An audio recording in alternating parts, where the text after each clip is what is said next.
Wolverine fans, if you like what Coach Blade has to say every week, please like and subscribe. Go Blue. Michigan fans, we're back after a huge victory, 24-17 versus the Spartans. We pulled off one in Michigan Stadium. It was great to see in a rivalry game. It was a tale of what we said, Coach. No penalties, no turnovers, and we would come out with a win. Very exciting to see Davis Warren come back into the game and play at a high level, improve from when he came back in last time, and just see the guys play inspired, played good football, played physical football, and really got after it against a pretty good Spartan team that was coming on. So Michigan's now 5-3. And I think we're really taking a turn for the season. Would like to hear what you have to say about Michigan State. Want to hear what you always give us a recap on the Big Ten Conference, and then we'll dive into how we upset undefeated Oregon team in the Big House. Well, I know last time they came to the Big House, I was on the team, and it was Dennis Dixon and Jonathan Stewart, and they upset us after a tough Appalachian State loss. So it was Chip Kelly with, I think, one of the most innovative offenses. Absolutely. Football, the spread, and now that, of course, is no longer the most innovative offense in college football because we've evolved since then. But that team, I think, had tremendous speed and was difficult to defend. So let's go to Michigan State. Michigan State, in my opinion, is an emerging program. I think if it wasn't for Cignetti at Indiana, and they face off this week, that Coach Smith should be in consideration is Coach of the Year. Of course, Coach Lanning at Oregon has an undefeated team, and he's number one in the country. But I think he's done a remarkable job there. Last January, he had nobody. A lot of kids left after the issues portal. There. Yeah. Transfer portal. One of the best players we will see on Saturday, Harmon, who is the anchor of their defensive line and a very difficult player to block. But anyway, he's done a remarkable job there. I think that that back, number 5, Carter's a tremendous back. Wow. And he was great. He was great, Coach. I do think that, and give credit to Coach Campbell, the Michigan offensive coordinator, for using Alex Orji. I think that was crucial and an integral part of the victory. We brought Orji in there, and he ran the ball so successfully in big plays. And then we had no turnovers. So Warren, now we started off poorly in the first quarter, and I'm going to be honest with you, I was worried. I was worried, but we seemed to gather ourselves. And Warren played within himself. He learned his lesson the hard way. He was benched after those turnovers, and I can assure you that he's going to be judicious and careful with the ball. In fact, you saw him throw some balls out of bounds seemingly prematurely, but he did a great job. In a rivalry game, that was a wonderful victory, and has put us after 2 disappointing losses.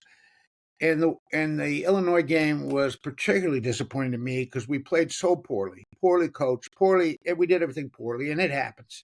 But after a bye week and the loss to Washington, I made the assumption when we still had an opportunity to win the conference that we'd come out rolling and ready to play, and we did not. But we gathered ourselves. They came back. They came up with a creative, I think, game plan. And then the defense at the end was able to stop really a gifted, talented quarterback at Michigan State. And I will say this. I predict that Michigan State is going to give Indiana, and I don't like to predict. And I don't know what the mentality of the team is in East Lansing, but I think they're upset that they lost. And I think they're upset because they think they could have won. And perhaps if you're a Michigan State fan, you think they should have won. And they played well. And they played all out. And I think they're going to give Indiana, who gets their starting quarterback back, the portal quarterback that came from Ohio U, I think they're going to give them a tough time on Saturday. And quickly, when we look at the conference, of course, There are three games I think that stand out that are of really great importance. Yep. And that of course is our game where Michigan plays the number one team in the country, and it's a well coached team, a team that plays with enthusiasm, determination. They're opportunistic. I think they're going to be really difficult for us to beat. And we'll cover how we think we can beat them. And I don't mean to diminish any other games, and we just talk about Indiana, Michigan State. That's a big game because Indiana leads the conference at 5-0, undefeated at 9-0, and what a remarkable job that Coach Signetti has done down there. Of course, we'll see them in a week, but that's a big game that'll be played at 3:30 in East Lansing. And I told you my feelings. I think Michigan State's going to give them all they can handle, and potentially win that game. And then, of course, there's a lot of focus on 12 o'clock in Happy Valley when Ohio State and Penn State will play. And that will determine, in a big way, well, it's got a huge, huge impact nationally on the CFP, and then, of course, on the conference title. Now, if we do not beat Oregon, and I think we can, and it's going to be a monumental task, but I believe we can, and I'll talk about how I look at that. But if we do not beat them, I look at the rest of their schedule. They have Maryland, then they go to Wisconsin, not an easy one, but then they have Washington at home. So they're poised to go undefeated in the conference. And then over there in Happy Valley, if Ohio State loses, they have two losses, remarkably, and they should have beat Oregon. I should mention, I think they put up 31 points on Oregon, and they were on the way down the field to win, and it was just poor clock management that cost them the victory. And then, of course, Boise State. Now, Boise State has a talented team, and maybe the Heisman Trophy winner and this wonderful back they have playing out there. I think they put 34 on them, if I'm not mistaken, 34 points. And then the other team that played well against them is Michigan State, who 31-10 game. So it wasn't totally a blowout. So when we look at the conference, there are several teams with 5 wins, and you got to have 6 to go to a bowl game. Illinois, is going to a bowl game. They have 6 wins. But Iowa, Michigan, Minnesota, Wisconsin, Nebraska, and then Michigan State and Washington, USC, Maryland. But really, the teams that have 5 wins would include Nebraska. And all those teams would need one victory to go to a bowl game. So they all have a lot to play for. Now, the most important game, of course, to us is the Michigan-Oregon game. And I looked up the definition of upset. And when you use it as a verb, it's to make someone happy or disappointed. And we certainly want to do that, make the people in Eugene unhappy. And then also is to knock something over. So a sports upset is a surprising victory over a team that is expected to when a team is victorious that is expected to lose. We've all seen sports upsets. They're inspiring things. We saw Northern Illinois beat Notre Dame this year, which was a wonderful victory for Northern Illinois and the entire community. We watched. My first experience was watching a guy named Billy Mills in the Olympics, an indigenous member of the United States Olympic team, come out of nowhere to win, I think, the 5,000 meetings. Nobody expected him to win. And he won a gold medal. Of course, I was there when Ali beat, that time, Cassius Clay, the great Ali, beat Sonny Liston, who no one thought could ever be beaten. No one was tougher. And then, of course, I sat in the stands, and this tells you how old I am, in 1969 when I watched a Michigan team, the prohibited underdog, beat the great, maybe Ohio State's greatest team, according to Coach Woody Hayes, his greatest team, in a wonderful victory in Michigan Stadium where one of my best friends started in that game, Barry Pearson, with 3 interceptions and 2 punt returns inside the 5. So, we all watched Vandy beat Alabama, and they walked all the way down to all the way down the middle of town with a goalpost. So, if you upsets are what legends are made of, And it's when the underdog rises up and vanquishes a superior foe. Can Michigan win? Absolutely, we can win. Absolutely. Do we have the arsenal, the tools enough? Do we have enough good players to beat a team like this that is led by, I think, one of the most gifted quarterbacks that I've seen in a long time? I'm very high on this guy, and he reminds me a lot of Baker Mayfield, how he plays. We're a 14.5 underdog. So the upset, as you want to know, Rob, having played football and coached football, starts in the mind of the underdog. So we have to believe the old Ted Lasso, that wonderful show that was on, Yeah. and believe. We have to believe. So we have to have the confidence and the belief in ourselves, each individual player, each coach, that we can win this game. It's going to be in our stadium. We need to feed off the crowd. That's a great advantage. It's always an advantage to Michigan. Yeah. And our crowd will come in there with the expectations that we'll do well, but probably expecting us to lose. And the way we'll do that is by demonstrating that to them, the kids, that we can move the ball and we can win. And they'll start to get into it. And when that happens, momentum starts to build. We have tremendous tradition, so we can rely on the shoulders of all these wonderful players before. You know, the great Woodson, the Hutchinson, Carter, Brady, Deerdorf, and the great coaches. You know, Chrysler, Schembechler, Carr, Yost, all those guys. Made us the greatest, winningest football program in the country. So we got to go in there. We got to identify Oregon's strengths and figure out a way to take them away.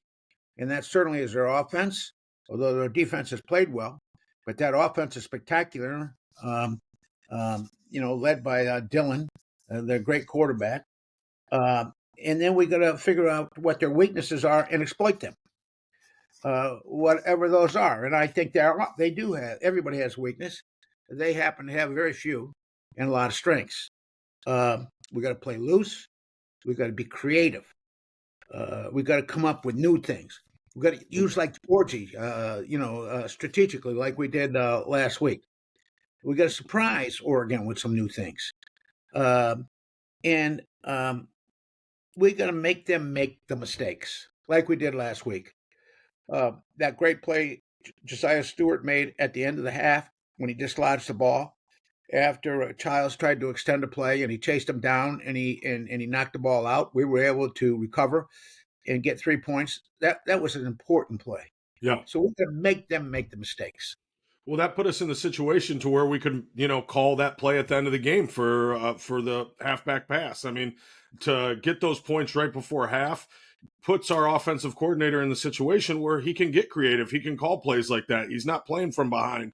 So, that was huge. And those had been practiced, and they were in our arsenal. And I expect that we'll have the same kind of things. Well, when you're going to go play against a favorite like this, a talented team with all the momentum they have, and really a wonderful young coach. This guy is, I can see why, you'd love playing for him. I just listen to him talk and watch how he is. And, he's a heck of a young man and a fine coach. And I think, I think he's a charismatic guy. Well, it's not you'd like to play for. Yeah, absolutely. I mean, Dan Lanning, Kirk Cignetti, these are two of my favorite coaches in college football. They both on Nick Saban's staff. Both really, fired up guys.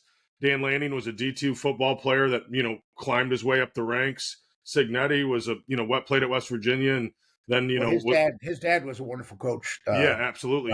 Hall of Fame coach, right? Hall of Fame college football coach. That was quite a guy. So, I mean, both of those guys have just unbelievable DNA, but playing Dan Lanning this week, what he did against Ohio State, they're forced to change rules because of how creative this guy is, and he knows the rules, and he's doing stuff, putting 12 men on the field to get time off. I mean, to be that aware and to have that type of communication on the headset with your other coaches, I mean, that's next level stuff, Coach. Well, I mean, he's animated, and when you watch it on TV, you saw you can see him address the kids during the timeouts. They listen. Oh yeah, they listen to him. They pay attention to him, and they're anxious to hear what he has to say and then follow through with his instructions. And he's with that quarterback, and he settles them down when it's required, and then he fires them up, and that quarterback's an emotional player and really, really a gifted player. So, now I also want to focus on the kicking game. We got to win the kicking game. We have not punted well this year. We got to punt well because we have one thing we have to do to Oregon is not give them a short field. We have to make them go the long way. And then I hope we've developed a defensive philosophy to beat him. And I'll tell you what I think in a minute what it should be. Well, We got to win third down. We got to win third down. We got to do something to make third down conversions on us, and they've been very 50% of the time. 50% on third down. They've been successful offensively, third down. And so we got to win it offensively and defensively. We've been pretty good on third down offensively, believe it or not, almost 40%, but they're much better than us. And then their defense has not allowed people to be real successful on third down. So we got to win the third down conversion offensively and defensively, be highly successful in our third down situations. And we will do that is have manageable third downs. We're passing much better, but we're not a passing team by any stretch of the imagination. But we have proven that we can pass effectively, and we're getting better. And I saw growth in Davis during the course of the Michigan State game, and I think we all saw that. And then we have to, and we're going to do that by running the ball successfully, but also by mixing it up. And we have to have positive yards on first down, so we have second and third that are manageable to be successful. Our offensive line is getting better. It's getting better. And we got to give them credit. They're getting better. And they started off they didn't play great at the beginning. It was an entirely new offensive line, but they're starting to put together. They're starting to get to the second level. They're starting to sustain blocks. And, we really have fine running backs. And Mullins is a guy who can break a tackle, and so can Donovan. And then, of course, Orgy, is like a running back for us, but also has the ability to pass. Yeah. So, but the big thing, and we talked about it last week, we said that, and it probably applies this week, we can't let their quarterback beat us, and our quarterback can't beat us, and that means no turnovers. But at the same token, I have greater confidence right now in Davis and his ability to make passes and make good choices because he's really, really cautious right now, and he should be, and he needs to be. And if there's any question, throw the ball into the ground or throw the ball out. Do not take a loss. Do not take a sack. And for God's sake, don't throw an interception. And I think that point's been made with him. I think he knows that. So, this kid, Dylan Gabriel, reminds me of Baker Mayfield. I said that. He's a winner. He's a winner. Yeah. He wins. He's going to win. And he has the tools and the ability to beat you passing. He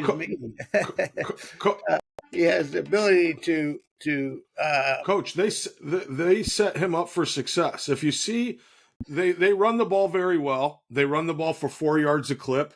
They do it, but he gets the ball out. They start him off, and he has short passes, and they set him up for success. And it's a lot of their passing game in the beginning is it's run plays because they get the ball on the perimeter and they get the ball and they get him going, and then they get the ball out fast and they get it to playmakers, and they're high percentage passes. Now, but he can also throw the ball downfield effectively. Well, that's why he gets you spread out. He gets you worried about all this stuff. It is a spread offense. It is a spread offense. He throws the ball. He throws the ball to open up the run. Then they run the ball on you, and then he starts hitting them deep on you. So he always has your defense guessing. Their offensive line and defensive line. I mean, if you told us at the beginning of the game or beginning of the year who are you going to be more physical, Michigan or Oregon? Everybody in the world's going to say Michigan. Oregon is playing very physical on the offense and defensive line, Coach, and we are going to have to show up. If our defensive line can get after the quarterback and sustain the run, we'll be good. But if our offensive line is going to have to show up against their defensive line because they have great defensive back, they have a Jim Thorpe finalist, Jabbar Muhammad. They cover very well, and that's going to give time for their defensive line to get to our quarterback when we do decide to pass. So, Well, one thing you got to remember that they practice against themselves, and if you're going to yes, go against Dylan Gabriel on a regular basis, you can learn how to defend a pass yeah, because yeah. that kid. So and my point with him is he's a winner. He could beat you running or throwing, but also with his leadership and determination. And I just felt like in the Ohio State game when they got down, he rose to the occasion. He got better. I mean, he's So averaging 300 yards a game passing, coach. I mean, the guy is he's rolling right now. so what we like to say is every Michigan player must defeat their man. They must defeat their opponent. You talked about the offensive line and defensive line. We talked about that. Same thing is true with the defensive backs and the receivers. We have used to call it doing your 1/11th. Do your job and beat the guy across from you. If you start, football's really, everybody complicates it. It's pretty simple. If you beat the guy across from you and you do your job, you're going to have a high chance of success. And that you do that by being physical and Yes. executing your technique. Yeah. And playing fast. We need to play fast. These guys are fast, but we're a fast team too. And we have really gifted players on defense. Our linebackers are good. And those two tackles are as good as you get. And they've talked about our two tackles. Lanning has talked about our two tackles and how he's going to try to handle them. By the same token, they're going to be important to us. I think when you've got to go against a great quarterback like this, you got to look at it a couple ways. You got to put him in a cage. And you understand what that is, Rob. We talked about that last week. We don't want this guy to extend plays. We want to react to him when he gets the ball out fast, with short passes. But when it's a long yardage situation, he wants to throw the ball downfield. We don't want him to extend plays. We want to get to where he sets up to his setup point. We're not great at left-handed. We have to remember he's left-handed.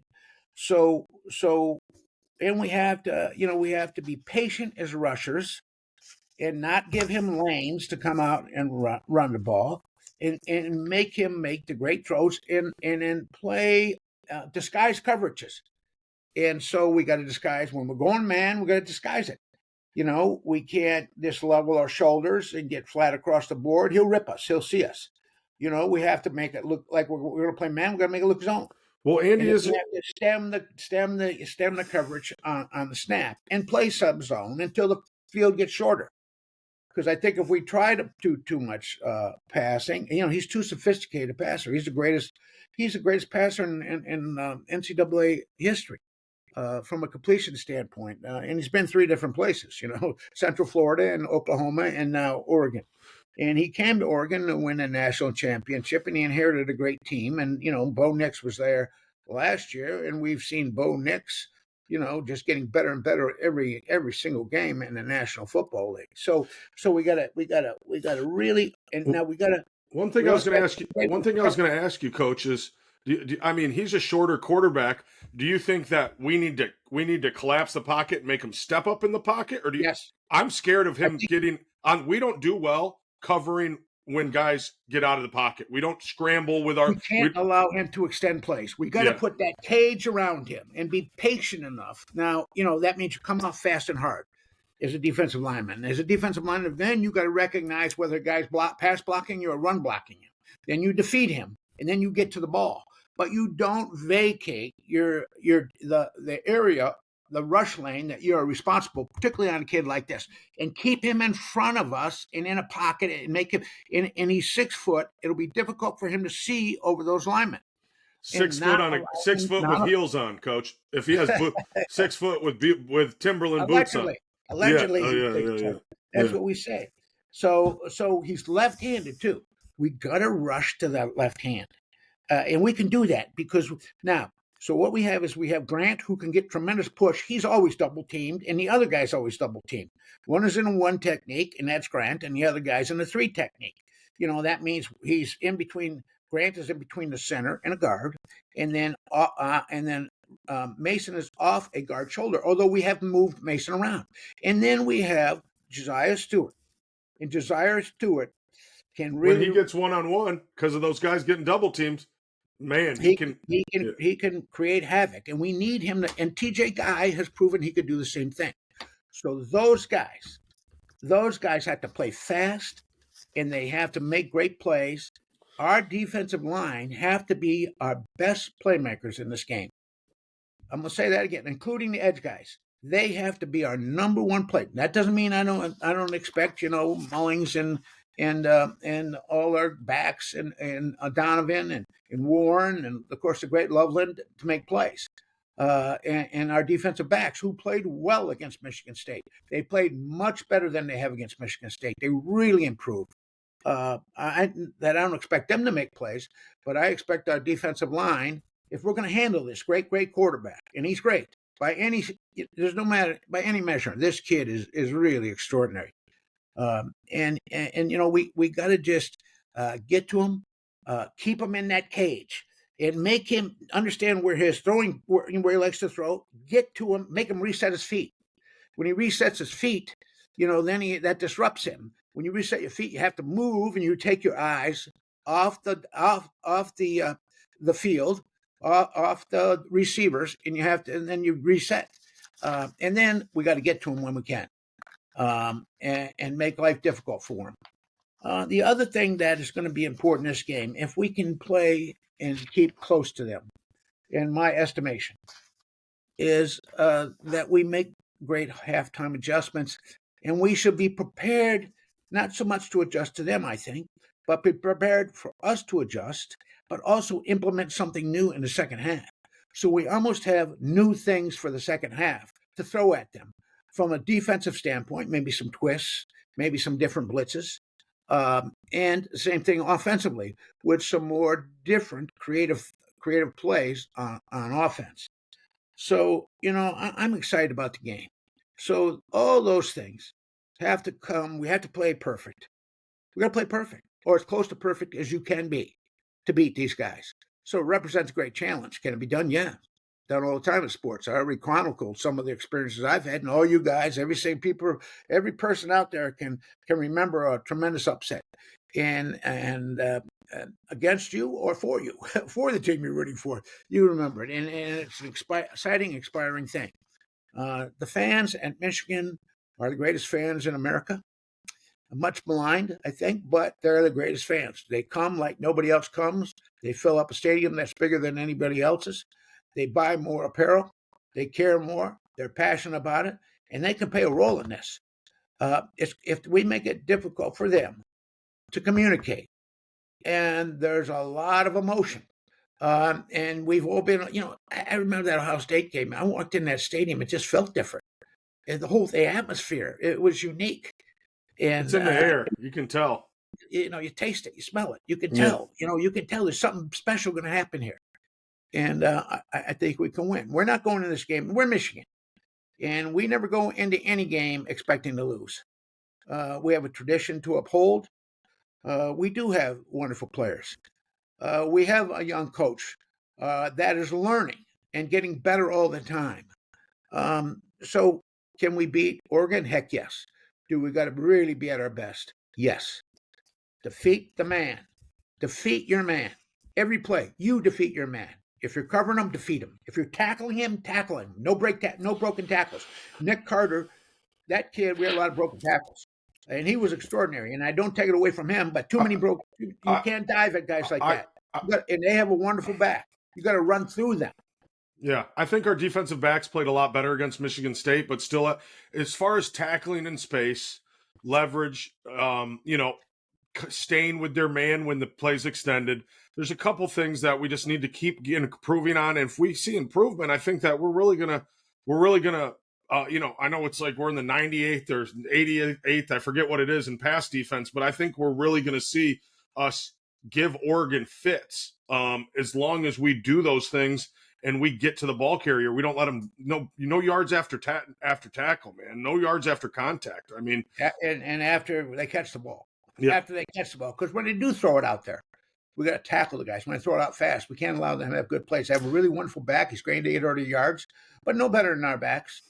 We got to punch the freaking ball out, man. You watch every week, you see these guys hitting it right on the nose of the ball. Well, you saw Josiah Stewart do it.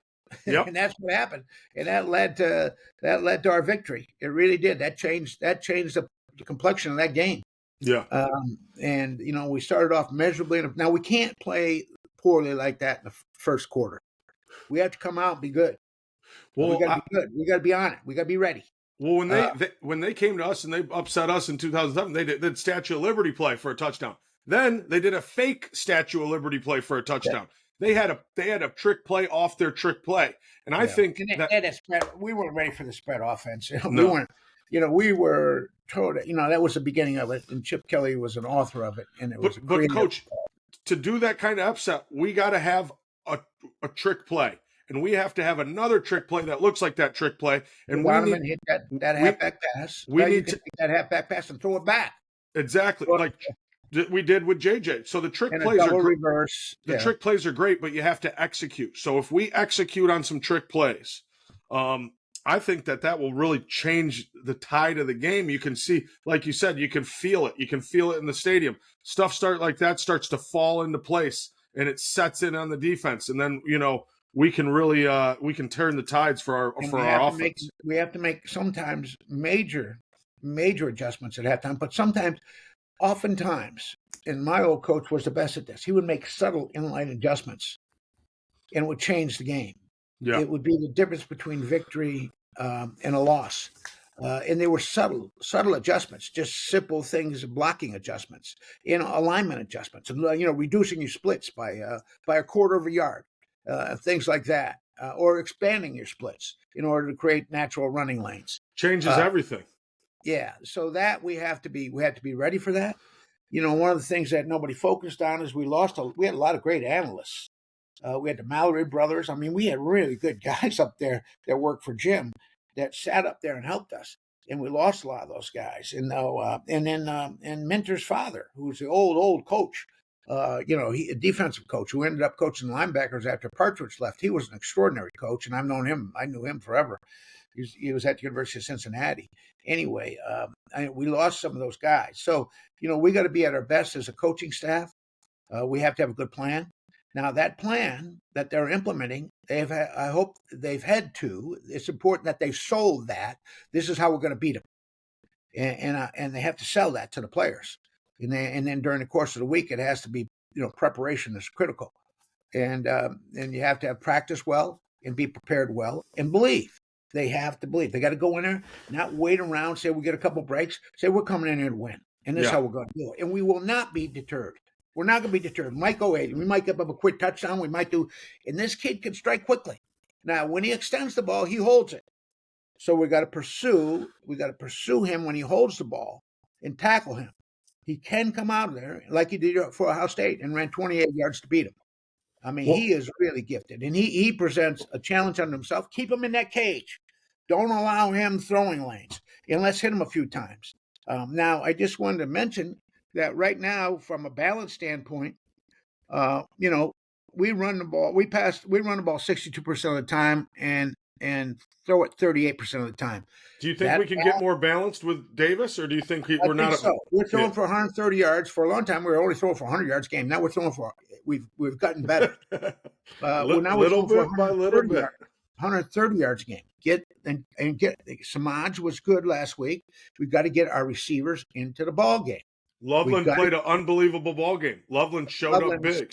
Loveland sensational, but we cannot just throw it to one person. No. And so, and then now, when you look at them, people should know that they're really balanced. They pass the ball 48% of the time, and a lot of those, as Robbie mentioned, are quick throws out to the perimeter, and then they're going to run at 52. So they're just not a passing team, not strictly a passing team. If you can stop their success, their passing success, you'll beat them. Because they throw for 300 yards a game and they generate 400 yards a game. So it's a prolific offense.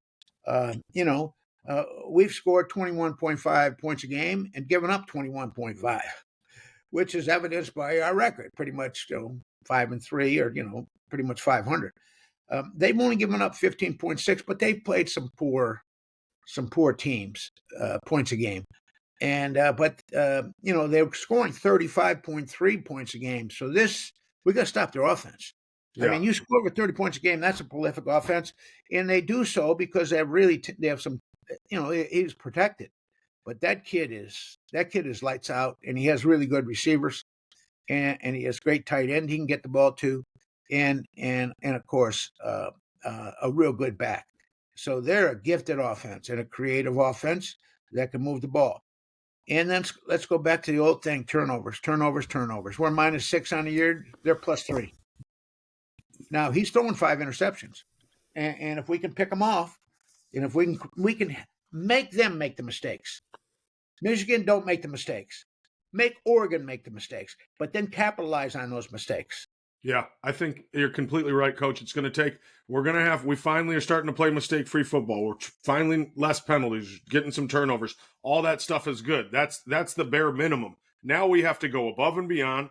We have to execute on some big-time plays. We have to eliminate their best players. We got to keep that quarterback in the pocket, and then we have to. Our players have to beat some of their best players in the big moments. We have to make some catches on their Jim Thorpe Award winner cornerback. We have to go and run the ball down their throat. We have to rise to the occasion.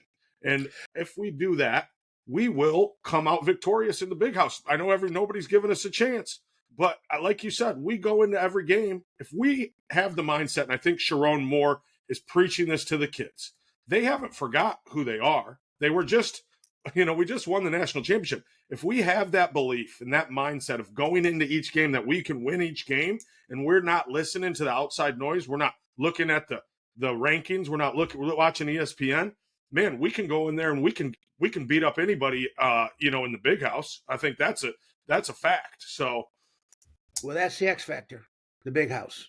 Yep. And that uniform and who we are. I believe we can win. Now, is it predicated on, really playing our best game of the year? This is the second number one team we have played. Potentially, we will play a third number one team. Ohio State, or, who knows how Indiana will be after this weekend, depending on what happens up at Happy Valley. But that said, our focus has to be Oregon, and we have to play mistake-free football. Well, we got better. We got better during the course of last week's game. And that is a huge game, no matter how it up. That is a rivalry game. It's important to the state. They were well prepared. We have to be better on special teams. We have been erratic on special teams. Now, our credit that when they went onside, we weren't surprised. We were able to recover. Had Michigan State recovered, we'd be much sadder today. But because we recovered and didn't give them a short field to work on, we won that game. So we got to make plays on special teams, but we can't give them big returns like we have in the past. We can't let them have a fake punt that's successful. For God's sake, we can't let them block a punt. And we have to punt well. We have not punt well. One of my big disappointments last week, when it was 4 minutes and 30 seconds left and we had the lead, that we ran the ball into the right side of the line twice for nothing. Oh, God. And then threw an out cut that was too short anyway. And then Doman came in and shanked the punt and put the ball on the 50. And then our defense on 4th and 5 was able to stop Michigan State to win the game. Well, Coach, you got to run that. Put it on a platter. Yeah. We said, "Here, take the game." And to our great credit, our defense withstood the challenge. And on 4th and 5, they broke up that pass in the end zone. But we got to play mistake-free football. We got to tackle. Defeat the man. Defeat your man. Execute. Play technique football. Believe in yourself. Have camaraderie. Have fun. Have fun, man. Go out there and be Michigan. How many chances you get to play? How many chances you get to do this in life? Not very many. Play the number one team coming into your house. I mean, I just played a game, just to play a game in this magnificent stadium in front of all these people that want to see you do well, wearing that wonderful uniform, that tradition. What a wonderful experience. What a great time. What a wonderful thing for our fans and for the people in Oregon and all around the country. It's wonderful to watch these games. I sure enjoy them. Of course, when we don't win, I'm not too happy. We want to keep it in perspective. And I do want to say to everybody, make sure you vote if you haven't already. Exercise your franchise. There are a lot of great men and women that crawled through the mud. Some of them made the greatest sacrifice, the ultimate sacrifice, so you could vote. So I want to encourage everybody to do that and participate in our democracy. Absolutely. Participate and vote. Hopefully everybody has a happy I Everybody vote. Hopefully, everybody had a happy Halloween. One thing I wanted to say is Eric Anderson is up for College Football Hall of Fame this year. Oh, wonderful. Great All-American from Michigan. Highlight that a little bit. But Great young. why we're here, why we're talking is 3:30 on CBS. Michigan versus the Michigan Wolverines versus the Oregon Ducks on the corner of Main Street and Stadium at the Big House. It's going to be an unbelievable game, unbelievable atmosphere. The most winningest college football program in the history versus a great coach. Really, really good football team that's in the Big Ten on the other side now. Super pumped for it, Coach. Let me know. Go ahead and give us your closing statements, and then we'll call this one a day. All right. Well, I want to repeat that I believe we can win, but the upsets in the mind of the team, the underdog. We have to believe we can win. Now, you're Michigan. You're not taught to lose. We don't go into games thinking we're going to get defeated, particularly in a home stadium. But I think they came together last week. There was a tremendous victory. And if they play as a team and they play mistake-free and they are at their very best, if they're at their very best, because they're playing one of the best teams in the country, and certainly the best quarterback in the country, who I have great regard for, we can win this game. Turnovers are going to be key, but they have to play for themselves.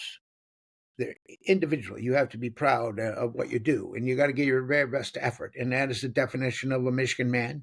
You play hard in between the whistles, and you give your very best effort. Sometimes you don't win, but the key teams that play us know they have been in a contest, in a competition. Then you play for your teammates. You play for your mom and dad and all the people who sacrifice so much to get you where you are. You play for the Michigan fans and alumni, our fans, all the people that care so much about Michigan, the greatest fan base and group of people in the world, my best friends, all of my best friends. You play for Michigan. You play for Michigan. And Michigan is an idea.